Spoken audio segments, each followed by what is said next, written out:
India गठबंधन ने उपराष्ट्रपति पद के उम्मीदवार और पूर्व सुप्रीम कोर्ट न्यायाधीश वी सुदर्शन रेड्डी को लेकर मुख्यमंत्री रेवंत रेड्डी से कहा, यह हमारे लिए गर्व की बात है कि सुदर्शन रेड्डी, जो एक कृषक परिवार से जन्मे तेलुगु व्यक्ति है, को उम्मीदवार घोषित किया गया है। एक राजनीति से परे की बात है। हर तेलुगु व्यक्ति की जिम्मेदारी है कि वे अपनी जीत सुनिश्चित करें। मुख्यमंत्री ने यह भी कहा कि सुदर्शन रेड्डी की उम्मीदवारी न केवल तेलुगु समाज बल्कि पूरे देश के लिए सम्मान की बात है और उनकी सादगी, न्यायप्रियता व जनसेवा की भावना उन्हें इस पद के लिए उपयुक्त बनाती है। तेलुगु प्रजలకు ముఖ్యంగా తెలంగాణ ప్రజల యొక్క గౌరవ ప్రతిష్టలను పెంచింది। ఈ రోజు దేశ రాజకీయాలలో ఒక పక్కన రాజ్యాంగాన్ని మార్చాలి, రిజర్వేషన్లను రద్దు చేయాలి, ఎన్నికల్లో నెగ్గాలి అంటే ఎన్నికల కమిషన్ను కూడా దుర్వినియోగపరిచి బ్రతికున్న ఓటర్లను చనిపోయినట్టుగా,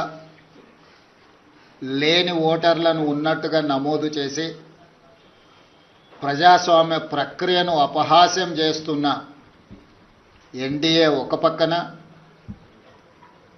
మహాత్మా గాంధీ గారి స్ఫూర్తితో సాధించుకున్న ప్రజాస్వామ్యం, శాంతియుతంగా ప్రపంచాన్నే జయించవచ్చు అని ఆదర్శంగా నిలబడిన మహాత్మా గాంధీ గారి స్ఫూర్తితో డాక్టర్ బాబాసాహెబ్ అంబేద్కర్ గారు అందించిన రాజ్యాంగాన్ని రక్షించడం,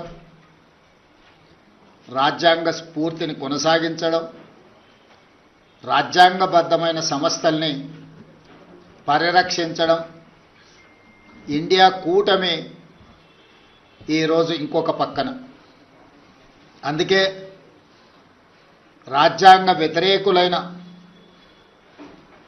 రాజ్యాంగాన్ని రద్దు చేయాలని కుట్రలు చేస్తున్న వాళ్ళను ఈ ఉపరాష్ట్రపతి ఎన్నికల్లో ఓడించడానికి ఇండియా కూటమి రాజకీయ పార్టీలకు అతీతంగా, రాజకీయాలతో సంబంధం లేని ఒక వ్యవసాయ రైతు కుటుంబంలో జన్మించిన తెలంగాణ బిడ్డ, ఉస్మానియా యూనివర్సిటీ పట్టభద్రుడు, తెలంగాణ హైకోర్టు జడ్జిగా, ఇతర రాష్ట్రాలలో చీఫ్ జస్టిస్గా, సుప్రీంకోర్టు జస్టిస్గా సుదీర్ఘకాలం సేవలను అందించి రాజ్యాంగాన్ని పరిరక్షించడమే కాదు, రాజ్యాంగ నిపుణుడిగా పేరుగాంచిన జస్టిస్ సుదర్శన్ రెడ్డిని ఈరోజు అభ్యర్థిగా ప్రకటించడం మనందరికీ గర్వకారణము।